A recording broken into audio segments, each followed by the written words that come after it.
നമ്മൾ ശരിയാണെന്ന് ഉറപ്പിച്ചാൽ പോലും PSC നമ്മളെ കൊണ്ട് തെറ്റിച്ചിരിക്കും. നമുക്കറിയാം ഏതൊരു പെൻഡുലം ക്ലോക്ക് ആണെങ്കിലും 11:40 കഴിഞ്ഞാൽ മണി അടിക്കുന്നത് 12 മണിക്കാണ്. അല്ലാതെ 11:45 11 ഒരു 26 പേരുണ്ടെങ്കിൽ അതിലെ ഒരാൾ വാർഡൻ. ശരിയാണോ? വീണ്ടും അടുത്തൊരു 25 കുട്ടികളെ നോക്കാൻ.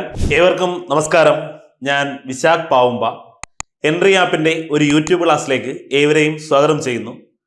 ഇന്ന് ഞാൻ എത്തിയിരിക്കുന്നത് PSC ഉദ്യോഗാർത്ഥികളെ ഒരുപാട് ഉഡായിപ്പിച്ച കുറച്ച് ചോദ്യങ്ങളുമായിട്ടാണ്. അതെന്താണ് ഉഡായിപ്പ് ചോദ്യങ്ങൾ എന്നല്ലേ? അതായത് പലപ്പോഴും നമുക്ക് PSC പരീക്ഷാ ഹാളിലിരുന്ന് ശരിയാണ് എന്ന് നമ്മൾ ഉറപ്പിച്ചിട്ട് വന്ന കുറച്ച് ചോദ്യങ്ങൾ പിറ്റേന്ന് ആൻസർക്ക് വരുമ്പോഴായിരിക്കും നമ്മൾ തിരിച്ചറിയുന്നത് അയ്യോ തെറ്റിപ്പോയല്ലോ എന്ന്. അതെ, അങ്ങനെയുള്ള കുറച്ച് ചോദ്യങ്ങൾ നമ്മൾ ശരിയാക്കും എന്ന് നമ്മൾ ഉറപ്പിച്ചാൽ പോലും നമ്മളെ തെറ്റിക്കുന്ന കുറച്ച് ചോദ്യങ്ങൾ. അപ്പോൾ PSCയുടെ ഉഡായിപ്പിലോട്ട് ഏവരെയും ഒരിക്കൽ കൂടി സ്വാഗതം ചെയ്യുന്നു. അപ്പോൾ ഈ ഒരു വീഡിയോ ക്ലാസ് ആദ്യാവസാനം കണ്ടതിന് ശേഷം നിങ്ങളുടെ വിലയേറിയ അഭിപ്രായങ്ങളും നിങ്ങളുടെ നിർദ്ദേശങ്ങളും കമന്റുകളായിട്ട് രേഖപ്പെടുത്തുക. നിങ്ങളുടെ ഓരോരുത്തരുടെയും വിലയേറിയ കമന്റുകൾ ഈ വീഡിയോയ്ക്ക് ആവശ്യമാണ്. അപ്പൊ നമുക്ക് ഒന്നാമത്തെ ചോദ്യത്തിലോട്ട് പോകാം. ഇങ്ങനെയാണ് നമ്മുടെ ഒന്നാമത്തെ ചോദ്യം. അരമണിക്കൂർ വീതം ഇടവിട്ട് മണിമുഴക്കുന്ന ഒരു പെൻഡുലം ക്ലോക്കിൽ 11:40 AM 2:10 PM ഇടയിൽ എത്ര മണികൾ മുഴങ്ങും? അരമണിക്കൂർ വീതം ഇടവിട്ട് മണിമുഴക്കുന്ന ഒരു പെൻഡുലം ക്ലോക്കിൽ 11:40 AM 2:10 PM ഇടയിൽ എത്ര മണികൾ മുഴങ്ങും? ഓപ്ഷൻ ഉണ്ട് 4, 5, 6, 17. 4, 5, 6, 17. തീർച്ചയായിട്ടും ഇത് ഏറ്റവും ആദ്യം എല്ലാവരും ചെയ്യാൻ ശ്രമിക്കുന്നതും ചെയ്തു വെക്കുന്നതും ഉത്തരം മാർക്ക് ചെയ്യുന്നതും ഒരുപക്ഷെ ഇങ്ങനെയായിരിക്കും.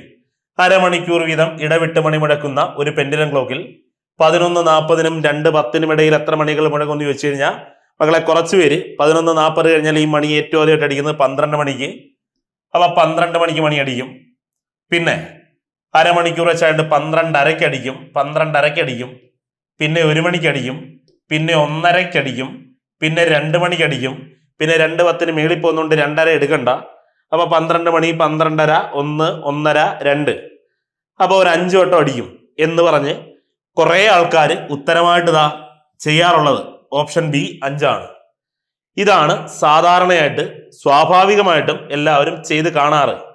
എന്നാൽ തെറ്റാണ്. ഞാൻ പറഞ്ഞല്ലോ സുഹൃത്തുക്കളെ, നമ്മൾ ശരിയാണെന്ന് ഉറപ്പിച്ചാൽ പോലും PSC നമ്മളെ കൊണ്ട് തെറ്റിച്ചിരിക്കും. അത്തരത്തിലുള്ള ചോദ്യങ്ങളാണ് നമ്മൾ ഇന്ന് പരിചയപ്പെടുന്നത് മൊത്തം.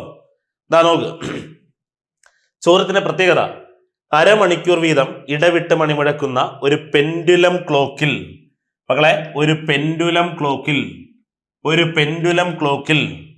11:40 AM 2:10 PM ഇടയിൽ എത്ര മണികൾ മുഴങ്ങും എന്നാ ചോദിക്കുന്നത്. ശരിയാണോ? നമുക്കറിയാം ഒരു പെൻഡുലം ക്ലോക്കിന്റെ പ്രത്യേകത എന്തുവാ. ചോദിക്കുന്നത് വെറുതെ ഒരു ക്ലോക്ക് അല്ല, പഴയ അജന്തയുടെ ഒന്നും ക്ലോക്ക് അല്ല മക്കളെ. ചോദിക്കുന്നത് പെൻഡുലം ക്ലോക്കിനെ കുറിച്ചാ. എന്തുവാ പെൻഡുലം ക്ലോക്ക് എന്ന് പറഞ്ഞാൽ? നമുക്കറിയാം നമ്മൾ ഒരുപക്ഷെ ക്ലോക്ക് നോക്കി നിൽക്കാതെ ഒരുപക്ഷെ അടുക്കളയിലാണെങ്കിൽ പോലും വീടിന്റെ പുറത്താണെങ്കിൽ പോലും ഇതിനകത്തിൽ കൃത്യമായ സമയങ്ങൾ, ഒരു നിശ്ചിതമായ സമയങ്ങൾ നമുക്ക് വെളിയിൽ നിന്നാൽ പോലും അറിയാൻ പറ്റും. എങ്ങനെ എന്നല്ലയോ? ആ സമയമാകുമ്പം അതിൽ അത്രയും മണികൾ മുഴക്കി കേൾപ്പിക്കും. ശരിയല്ലയോ മക്കളെ? അതിനകത്തിലാകുന്ന സമയത്തിനനുസൃതമായ മണികൾ അത് മുഴക്കി കേൾപ്പിക്കും. ഉദാഹരണം 5 മണിയാകുമ്പോൾ 5 മണി മുഴക്കി കേൾപ്പിക്കും, 6 മണിയാകുമ്പോൾ 6 മണികൾ മുഴക്കി കേൾപ്പിക്കും, 7 മണിയാകുമ്പോൾ 7 മണികൾ മുഴക്കി കേൾപ്പിക്കും. അതിനാണ് ആ പെൻഡുലം തന്നെ. പെൻഡുലത്തിന്റെ ധർമ്മം എന്തെന്നാൽ അത്രയും മണികൾ മുഴക്കി കേൾപ്പിക്കുക എന്നുള്ളതാണ്.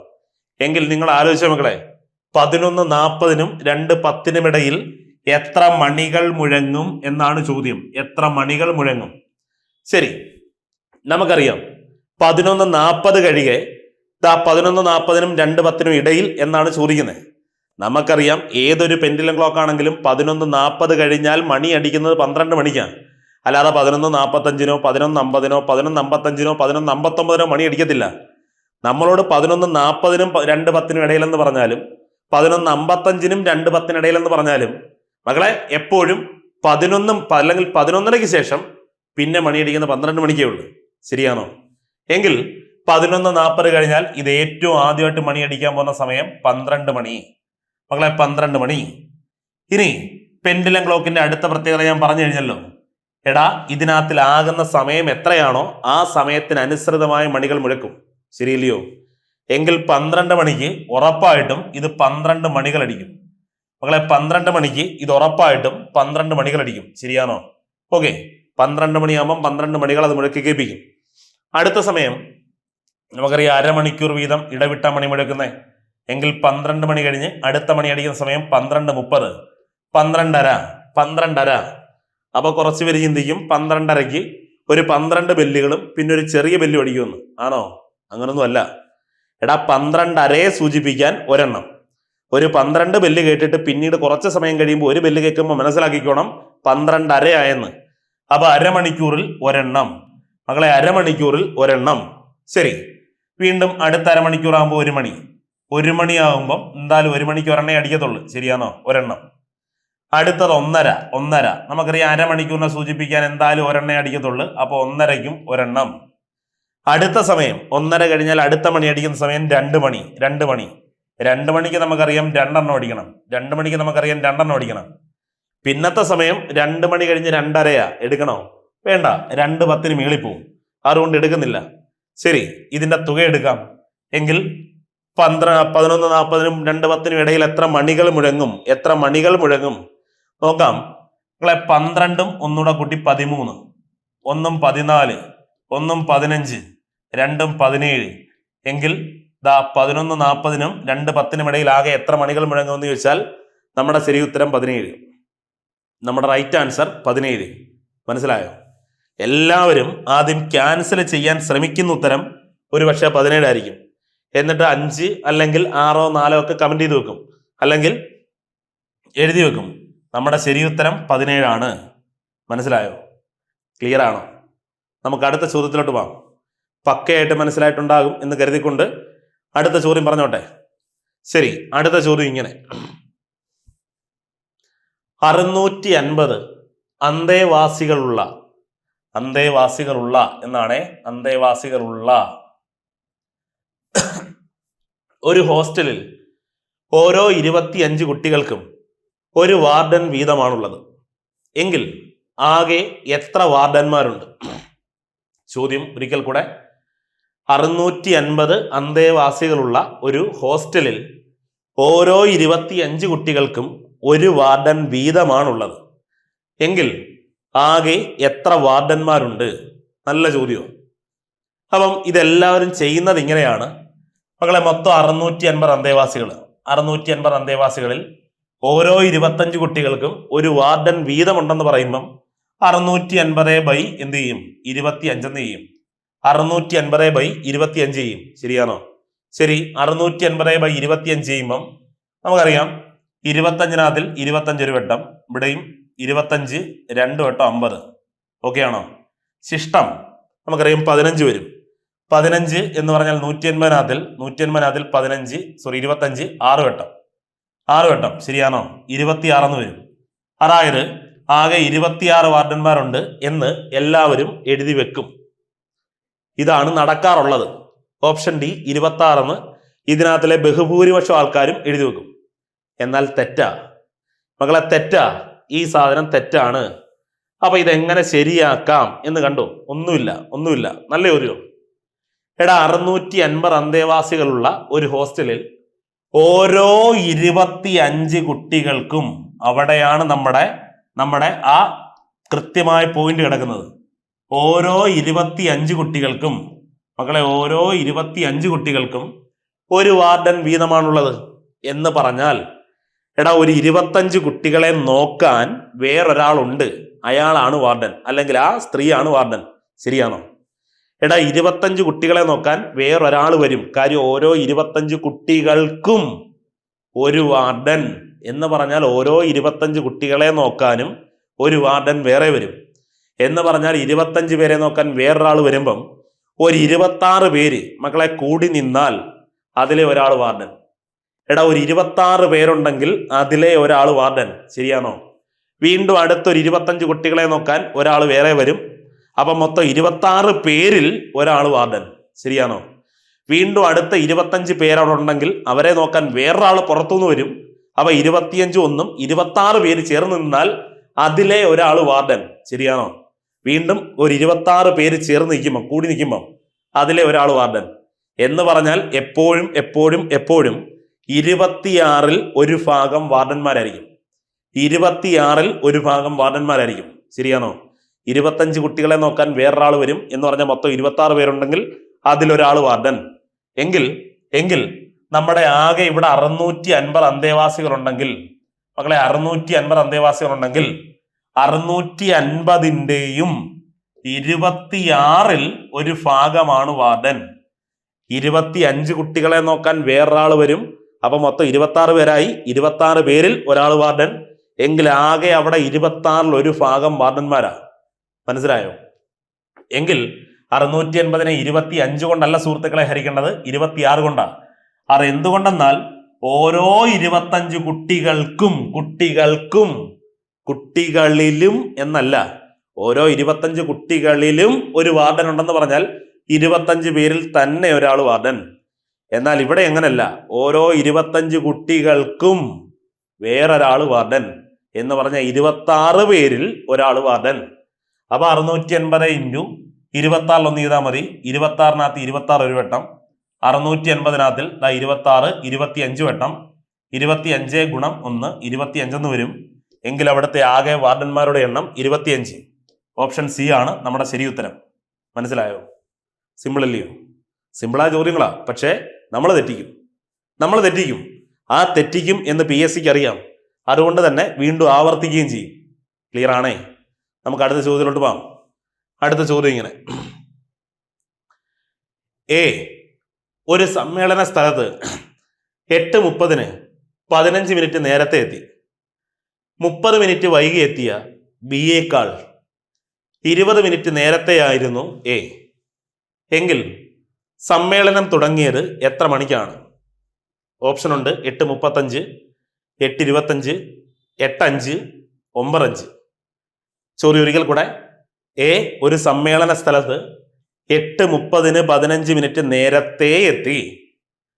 30 മിനിറ്റ് വൈകി എത്തിയ ബിയേക്കാൾ 20 മിനിറ്റ് നേരത്തെയായിരുന്നു എ.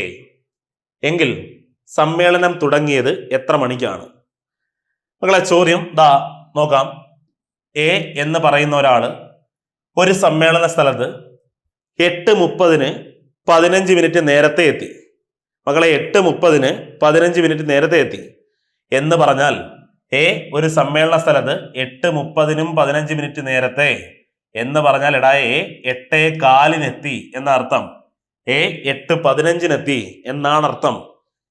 ഒരു സമ്മേളന സ്ഥലത്ത് 8:30-നും 15 മിനിറ്റ് മുമ്പേ, 8:30-ന് 15 മിനിറ്റ് മുമ്പേ എന്ന് പറഞ്ഞാൽ 8:15-നെത്തി. ഓക്കെയാണ്? 30 മിനിറ്റ് വൈകി എത്തിയ ബി. നോക്കി, 30 മിനിറ്റ് വൈകി എത്തിയ ബി.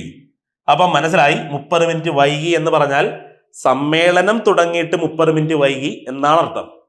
സമ്മേളനം തുടങ്ങിയിട്ട് 30 മിനിറ്റ് വൈകി എന്നാണ് അർത്ഥം. അപ്പം ബി വന്ന സമയം ബി വന്ന സമയം എങ്ങനെയാ? ബി വന്നത് സമ്മേളനം തുടങ്ങിയിട്ട് 30 മിനിറ്റ് വൈകിയ. 30 മിനിറ്റ് വൈകി എത്തിയ ബിയേക്കാൾ, അതുവരെയും നമുക്കറിയത്തില്ല ബി വന്ന സമയം എത്രയാണ്. ഒരു കാര്യം മാത്രം അറിയാം, ഈ ബി വന്നത് സമ്മേളനം തുടങ്ങിയിട്ട് 30 മിനിറ്റ് വൈകിയ. സമ്മേളനം തുടങ്ങിയിട്ട് 30 മിനിറ്റ് വൈകിയ വന്നേ. ശരിയാണോ? സമ്മേളനം തുടങ്ങിയിട്ട് 30 മിനിറ്റ് വൈകിയാണ് ബി വന്നത്. അപ്പോഴും ബി വന്ന സമയം നമുക്കറിയത്തില്ല മക്കളെ. അപ്പോഴും ബി വന്ന സമയം നമുക്കറിയത്തില്ല. ബി വന്നത് സമ്മേളനം തുടങ്ങിക്കഴിഞ്ഞ് 30 മിനിറ്റ് വൈകി എന്ന് മനസ്സിലായി. ശരി, ആ ബിയേക്കാൾ 20 മിനിറ്റ് നേരത്തെ ആയിരുന്നു എ. എടാ അവൻ വന്നതിനേക്കാൾ, അങ്ങനെ വൈകി വന്ന അവനേക്കാൾ 20 മിനിറ്റ് നേരത്തെ ആയിരുന്നു എ. 20 മിനിറ്റ് നേരത്തെ ആയിരുന്നു എ എന്ന് പറഞ്ഞാൽ എടാ ഇവൻ വന്ന സമയം നമുക്കറിയത്തില്ല, പക്ഷേ ഇവനേക്കാൾ ഒരു 20 മിനിറ്റ് നേരത്തെ ആയിരുന്നു എ വന്നത്. ഒരു 20 മിനിറ്റ് നേരത്തെ ആയിരുന്നു എ. ശരിയാണോ? എന്ന് പറഞ്ഞാൽ എടാ ബി വന്നതിനേക്കാൾ 20 മിനിറ്റ് നേരത്തെ എ വന്നു എന്ന് പറഞ്ഞാൽ തിരിച്ചു പറയുമ്പം എ വന്നു കഴിഞ്ഞ് 20 മിനിറ്റ് കഴിഞ്ഞാണ് ബി വന്നത്. ശരിയില്ലയോ? എടാ ബിയേക്കാൾ 20 മിനിറ്റ് നേരത്തെ ആയിരുന്നു എ എന്ന് പറയുമ്പോഴും തിരിച്ചു പറഞ്ഞാൽ എന്താ? എ വന്നു കഴിഞ്ഞ് 20 മിനിറ്റ് കഴിഞ്ഞാണ് ബി വന്നത് എന്നല്ലേ?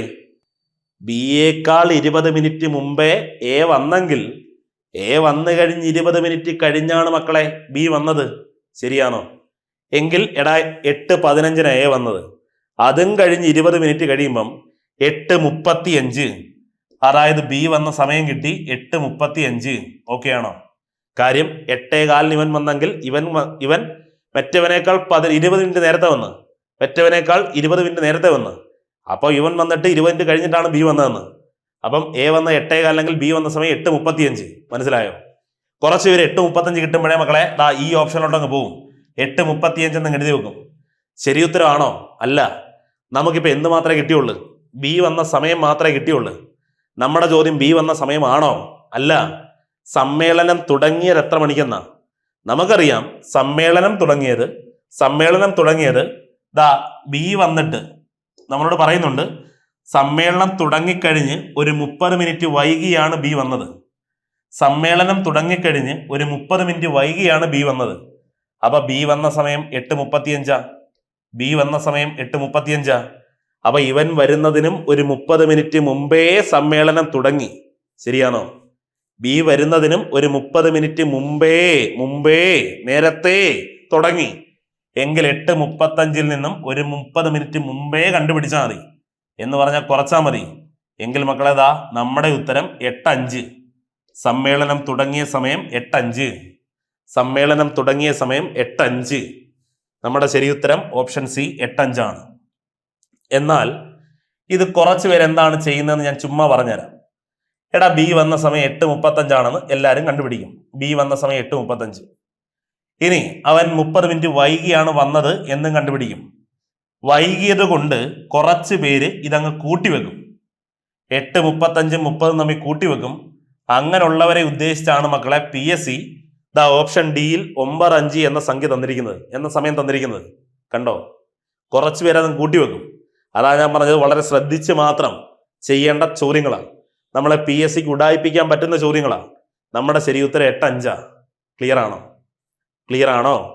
ഞാൻ വേഗത്തിൽ ഒന്നുകൂടെ പറയാം. ജസ്റ്റ് ഒന്ന് കേട്ടോ, ചുമ്മാ ഒന്ന് കേട്ടോ.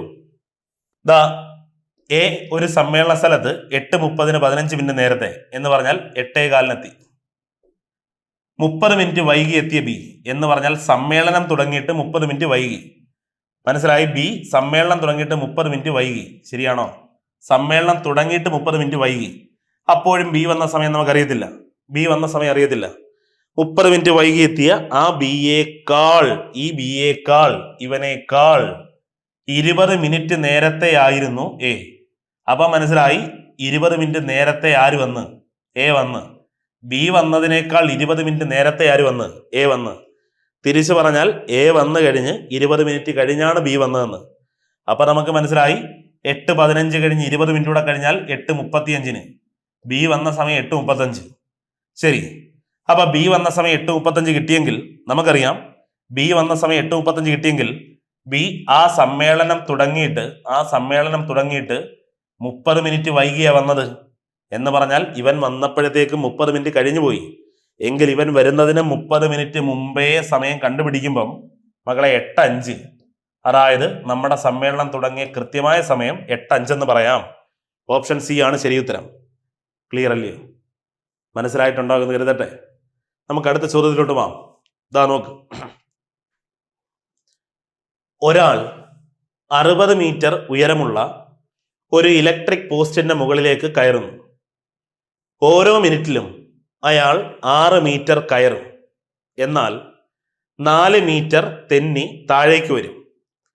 എങ്കിൽ എത്രാമത്തെ മിനിറ്റിൽ അയാൾ പോസ്റ്റിന്റെ മുകളിലെത്തും? ഓപ്ഷൻ ഉണ്ട് 30, 31, 29, 28. ഒരാൾ 60 മീറ്റർ ഉയരമുള്ള ഒരു ഇലക്ട്രിക് പോസ്റ്റിന്റെ മുകളിലോട്ട് കയറുന്നു. ഓരോ മിനിറ്റിലും അയാൾ 6 മീറ്റർ കയറും. എന്നാൽ 4 മീറ്റർ തെന്നി താഴേക്ക് വരും. എങ്കിൽ എത്രാമത്തെ മിനിറ്റിൽ അയാൾ പോസ്റ്റിന്റെ മുകളിലെത്തും എന്നാ ചോദിക്കുന്നത്. അപ്പം സ്വാഭാവികമായിട്ടും എല്ലാവരും ചിന്തിക്കുന്നതും ഇങ്ങനെയാണ്. എടാ ഇവൻ മൊത്തം 60 മീറ്റർ ഉയരമുള്ള ഒരു ഇലക്ട്രിക് പോസ്റ്റിന്റെ മുകളിലോട്ടാണ് കയറുന്നത്. 60 മീറ്റർ ഉയരമുള്ള ഒരു ഇലക്ട്രിക് പോസ്റ്റിന്റെ മുകളിലോട്ട് കയറുക. ഇവൻ 6 മീറ്റർ കയറും. ഓരോ മിനിറ്റിലും 6 മീറ്റർ കയറും. എന്നാൽ 4 മീറ്റർ തെന്നി താഴേക്ക് വരും. അപ്പൊ യഥാർത്ഥത്തിൽ ഒരു മിനിറ്റിൽ എത്ര കയറുന്നുള്ളൂ? 2 മീറ്ററേ കയറുന്നുള്ളൂ. 6 മീറ്റർ കയറിയാലും 4 മീറ്റർ ഊർന്നിങ്ങി താഴോട്ട് വരും. 2 മീറ്ററേ കയറുന്നുള്ളൂ യഥാർത്ഥത്തിൽ ഒരു മിനിറ്റിൽ. അപ്പൊ അടുത്ത ഒരു മിനിറ്റിലും മക്കളെ 2 മീറ്ററേ കയറുന്നുള്ളൂ. അടുത്ത ഒരു മിനിറ്റിലും 2 മീറ്ററേ കയറുന്നുള്ളൂ. അടുത്ത മിനിറ്റിലും 2 മീറ്ററേ കയറുന്നുള്ളൂ. അപ്പൊ മനസ്സിലായി 60 മീറ്റർ കയറാൻ എത്ര മിനിറ്റ് വേണമെന്ന് ചോദിച്ചാൽ മൊത്തം 60 മീറ്ററാ. ഓരോ മിനിറ്റിലും 2 മീറ്റർ വെച്ചേ കയറത്തുള്ളൂ. ഓരോ മിനിറ്റിലും 2 മീറ്റർ വെച്ചേ കയറത്തുള്ളൂ. അപ്പൊ 60/2 ചെയ്താൽ 30 മിനിറ്റ് വേണം എന്ന് എല്ലാവരും അങ്ങ് പറഞ്ഞു കളയും. ഓപ്ഷനെ അങ്ങ് എഴുതി വെച്ച് കളയും. തെറ്റാ എടാ, ഇത് തെറ്റാ. എല്ലാവരും ചെയ്യുന്ന മാർഗം ഇങ്ങനെയാ. എടാ, ഇത് 30 മിനിറ്റ് കൊണ്ട് ഇവൻ പോസ്റ്റിന്റെ മുകളിലെത്തും എന്നങ്ങ് പറയും. തെറ്റാണ്. ഈ അടുത്തിടെ നടത്തിയ പരീക്ഷയിൽ ചോദിച്ചറുവാണ്. ശരി, ഇത് എങ്ങനെ ശരിയാക്കാം എന്ന് കേട്ടു മകളെ. സിമ്പിളായ ചോദ്യം. ഒരുത്തൻ 60 മീറ്റർ ഉയരമുള്ള ഒരു ഇലക്ട്രിക് പോസ്റ്റിന്റെ മുകളിലോട്ട് കയറുക. 60 മീറ്റർ ഉയരമുള്ള ഒരു ഇലക്ട്രിക് പോസ്റ്റിന്റെ മുകളിലോട്ട് കയറുക. ഇവൻ ഓരോ മിനിറ്റിലും മക്കളെ 6 മീറ്റർ കയറും. 4 മീറ്റർ തെന്നി താഴേക്ക് വരാൻ കാരണം ഒരുപക്ഷെ ഗ്രിപ്പില്ലാത്തതായിരിക്കാം, ഒരു പിടി കിട്ടാത്തത് കൊണ്ടായിരിക്കാം. നമ്മുടെ ചോദ്യം, ഇവൻ എത്രാമത്തെ മിനിറ്റിൽ പോസ്റ്റിന്റെ മുകളിലെത്തും എന്നാ ചോദിക്കുന്നത്. എടാ, പോസ്റ്റിന്റെ മുകളിൽ എത്തിയാൽ മതി, അവിടെ പിടിച്ച് കിടക്കണ്ട. മനസ്സിലായോ? ഉദാഹരണം, നമ്മുടെ നാട്ടിലൊക്കെ നിങ്ങൾക്കറിയാം, ഒരുപക്ഷെ ഓണത്തിന് കവുങ്ങേക്കയറ്റ മത്സരം നടത്താറുണ്ട് ഇല്ലേ?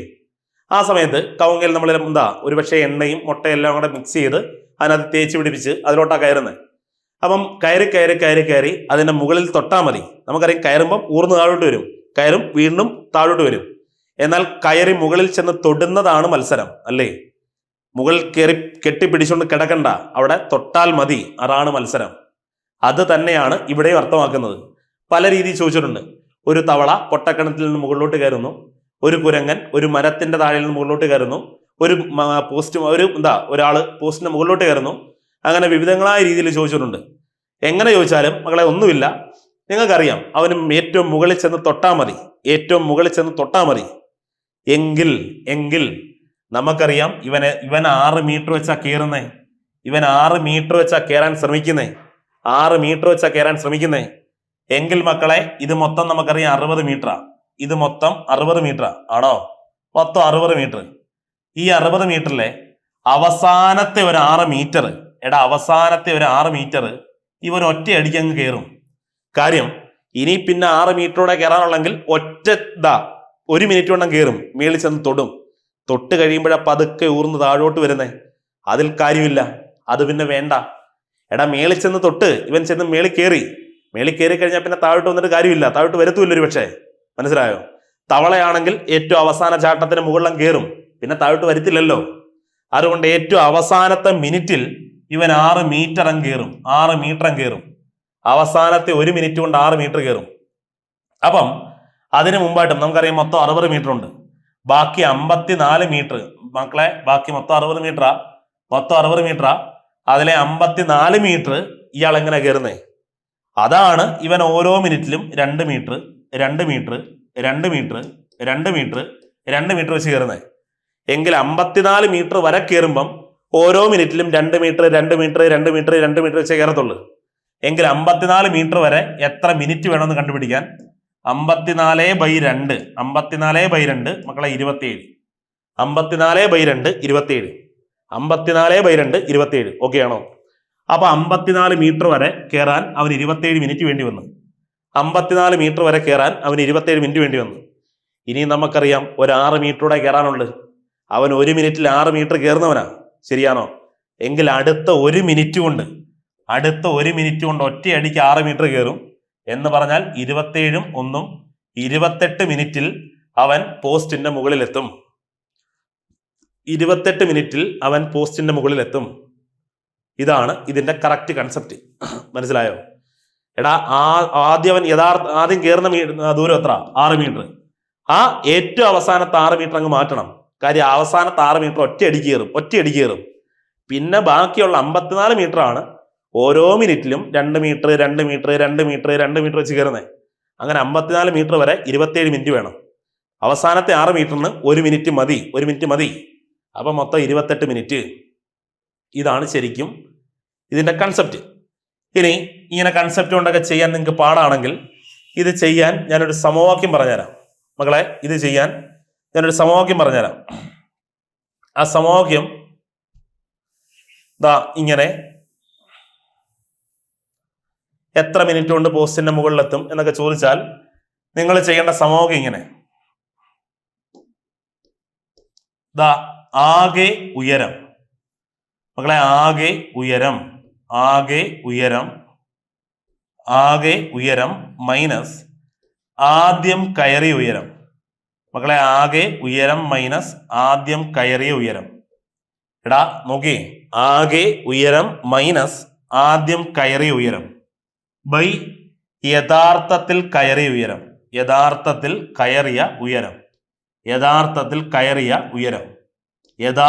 കയറിയ ഉയരം ശേഷം ഒരു പ്ലസ് ഒന്നുകൂടെ. ഇതാണ് ഇത് കണ്ടുപിടിക്കാൻ നമുക്ക് ചെയ്യാൻ പറ്റുന്ന ഏറ്റവും എളുപ്പമായ മാർഗം. ഒന്ന് ഓർത്ത് വെച്ചു, ആകെ ഉയരം മൈനസ് ആദ്യം കയറിയ ഉയരം.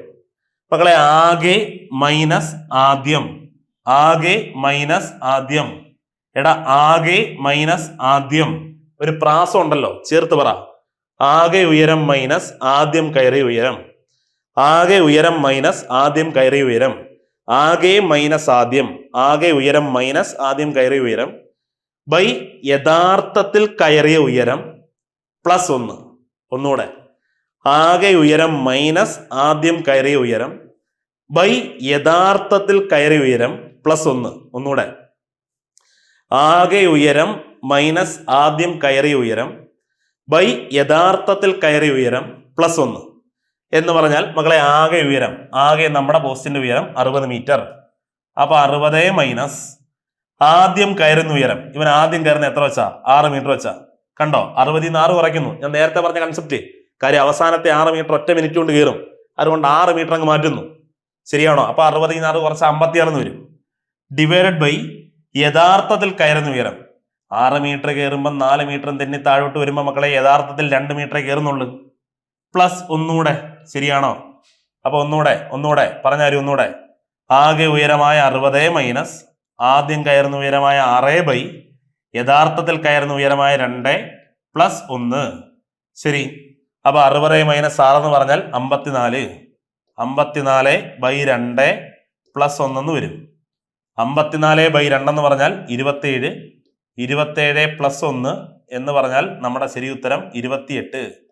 എങ്കിൽ 28ാമത്തെ മിനിറ്റിൽ അയാൾ ആ പോസ്റ്റിന്റെ മുകളിൽ എത്തും. നമ്മുടെ ശരി ഉത്തരം ഓപ്ഷൻ ഡി ആണ്. മനസ്സിലായോ? സിമ്പിൾ അല്ലേ? ക്ലിയർ ആയിട്ടുണ്ടാകുമെന്ന് കരുതട്ടെ. ഓക്കെ, നമുക്ക് അടുത്ത ചോദ്യം നോക്കാം. നല്ല ചോദ്യമാണ്. 10 പൂച്ചകൾക്ക് 10 എലിയെ തിന്നാൻ 10 ദിവസം വേണം. ഒരു പൂച്ചയ്ക്ക് 1 എലിയെ തിന്നാൻ എത്ര ദിവസം വേണം? നല്ല ചോദ്യമാ മക്കളെ. 10 പൂച്ചകൾക്ക് 10 എലിയെ തിന്നാൻ 10 ദിവസം വേണം. ഒരു പൂച്ചയ്ക്ക് 1 എലിയെ തിന്നാൻ എത്ര ദിവസം വേണം? തീർച്ചയായിട്ടും ചോദ്യം പരിചയപ്പെടാത്ത ഈ ടോപ്പിക്കിനെ അടുത്തറിയാത്ത എല്ലാവരും എഴുതി വെക്കും ഉത്തരം 1 എന്ന്. ശരിയാണോ? എടാ 10 പൂച്ചയ്ക്ക് 10 എലിയെ തിന്നാൻ 10 ദിവസമെങ്കിൽ ഒരു പൂച്ചയ്ക്ക് 1 എലിയെ തിന്നാൻ 1 ദിവസം. എടാ 10 പൂച്ച 10 എലി 10 ദിവസം എങ്കിൽ ഒരു പൂച്ച 1 എലി 1 ദിവസം. തീർച്ചയായിട്ടും 1 എന്നൊക്കെ എഴുതി വെക്കും. തെറ്റാ മക്കളെ, തെറ്റായത്. ഇത് വർക്ക് ആൻഡ് ടൈം എന്ന ടോപ്പിക്കുമായിട്ട് ബന്ധപ്പെട്ടതാണ്. വർക്ക് ആൻഡ് ടൈം, അതായത് 10 പൂച്ചകൾ എന്ന് പറഞ്ഞാൽ 10 ആളുകൾ എന്ന് വേണേ പറയാം. 10 എലിയെ തിന്നുക എന്ന് പറഞ്ഞാൽ അവർ ചെയ്ത ജോലിയാണ് 10 എലിയെ തിന്നുക എന്നുള്ളത്. 10 ദിവസം വേണം, അതായത് 10 ആളുകൾക്ക് 10 ജോലി ചെയ്യാൻ 10 ദിവസം വേണമെന്ന്. 10 ആളുകൾക്ക് 10 ദിവസം കൊണ്ട് 10 എലിയെ തിന്നും. ശരിയാണോ? അല്ലെങ്കിൽ 10 ആളുകൾക്ക് 10 ജോലി ചെയ്യാൻ 10 ദിവസം വേണം എങ്കിൽ ഒരു പൂച്ചയ്ക്ക് 1 എലിയെ തിന്നാൻ എത്ര ദിവസം വേണം? അതായത് ഒരാളിന് 1 ജോലി ചെയ്യാൻ എത്ര ദിവസം വേണം എന്നാ ചോദിക്കുന്നത്.